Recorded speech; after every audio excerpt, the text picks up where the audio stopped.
Hi, I'm Nikita Turnbull, and welcome to SnapComms, where we bring you news in a snap.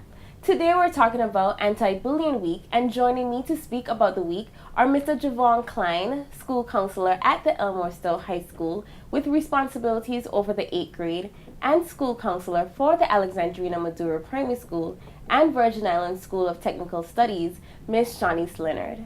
Welcome to SnapComms. Thank you. So to begin, why is the week important? Okay, so the week is important so that we can continue to promote anti-bullying awareness through our schools and within our communities, as well as so our students can continue to feel safe and that our schools are bully-free. And what is the focus or theme that you have for this year? For this year, we chose a theme, Choose Respect, because we feel like it gets directly to the point of, what we want our students and really what the community should be able to embody.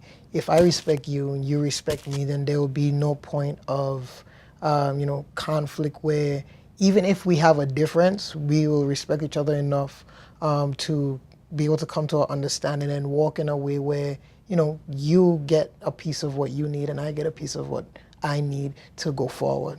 In addition to that, you also asked to focus. Later on, I'm guessing in the interview, you would ask about the activities that we have planned. So the focus area, even though the theme is Choose Respect, every school within the territory has a specific type of bullying to focus on, as there are 4 types, which is verbal, social, cyber, and physical. So for example, I'm attached to Alexandrina Maduro Primary School, and our focus area is verbal bullying, and at the technical school, which is Virgin Islands School of Technical Studies, their focus area is cyberbullying. So each school in the territory have a specific focus area. And since you've already mentioned the activities, can you just give us a synopsis or a breakdown of the details for the week? Anti-Bullying Week kicks off October 15th through 19th. And within that week, Monday through Thursday, schools will be engaged in several activities.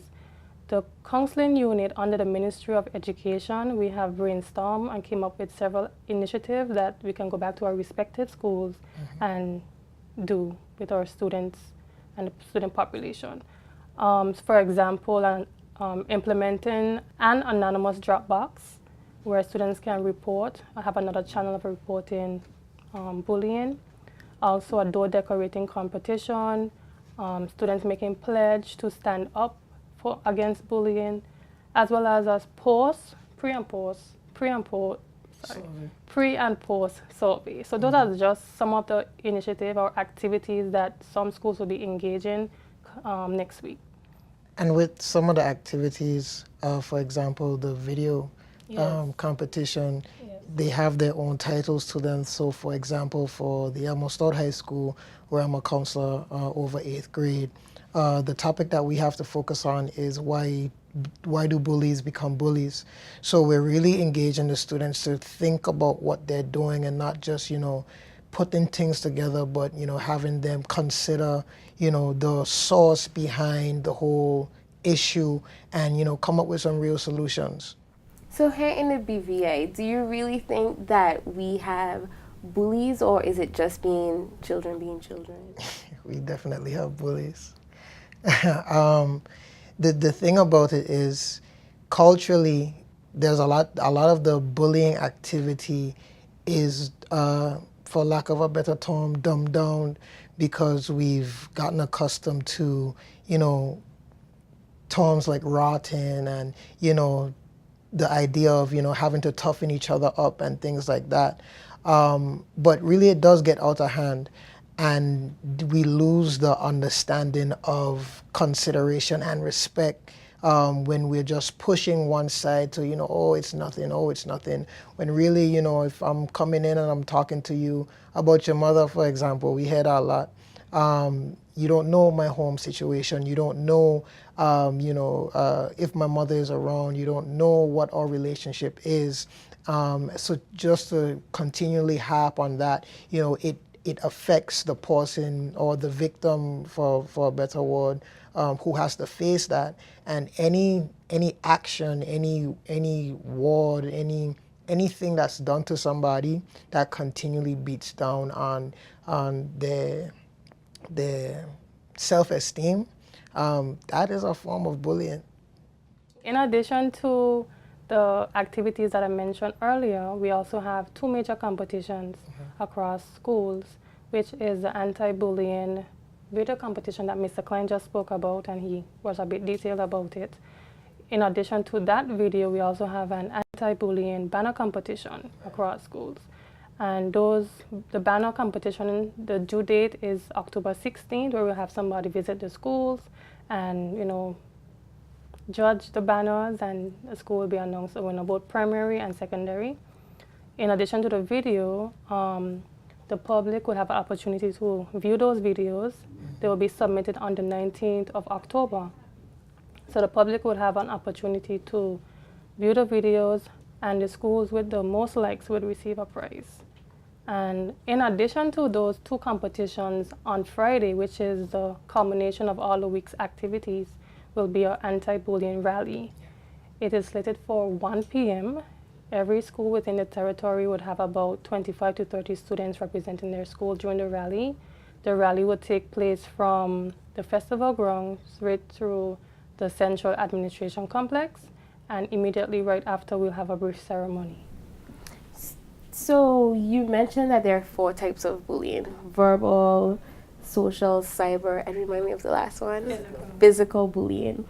Mr. Cline, do you find that there are increasing numbers of reports related to these types of bullying here in the BBI? Definitely. Most prevalent would be cyberbullying. So, for example, let's say when I was in high school, Facebook came about, kind of in the territory when I was in the middle of high school. So we didn't use it as much. It was seen as something for, older adults and so on and so forth.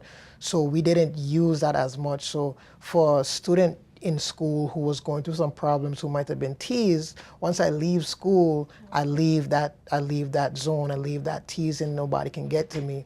Whereas now, once I leave the school, I can't escape. People are still messaging me, people are still putting things in my inbox, people are still posting things, people are sending me pictures, I'm being added to group chats, and that has been one of the main issues recently, cyberbullying. There's been a great increase with how kids, and not just kids, are affected by that.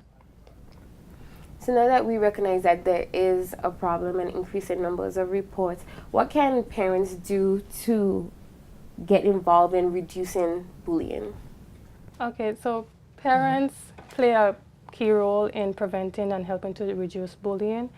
Some of the things parents can do is basically have open lines of communication with their children, continue to check on them very often, talk to them about what bullying is, help them understand that they can stand up to bullying in a safe way. Also, it's important that they recognize warning signs that may give them an idea that the child might be involved in bullying. That child might be a victim, that child might be the bully, or that child might have information that a child or another student is being bullied. Some warning signs parents can be aware of is if their children have difficulty sleeping, they might have change in appetite, they might have sudden loss of friends who they're usually around. So those are some examples of warning signs parents can be aware of. And also, additionally, they can get involved by volunteering their time with their child's school to continue to build upon the already existing anti-bullying programs that are currently at the schools. Mm-hmm. So those are some examples. Also, more times than none, you find that the parents who are open with their kids, those students usually don't have as much issues in terms of being the bully. That kids who, their parents are a bit closed off and they're trying to figure out things out on their own. I speak with my students all the time. I don't have any kids yet myself, but I treat them like my own, and I let them know when I was in high school, I was a bully. I didn't realize it because, like we said earlier, the culture that I was brought up in, you know, telling somebody about how ugly they look, you know, getting that laugh, that was a part of the high school culture. You know, you were somebody in class if you could get the whole class laughing, even if it was at somebody's expense. So, you know, I talk with my kids about it, and I even let them know I was bullied as well. There were times in going through high school where I had to face a lot of things, and there was no one that I could talk to, and you know, it really bothered me.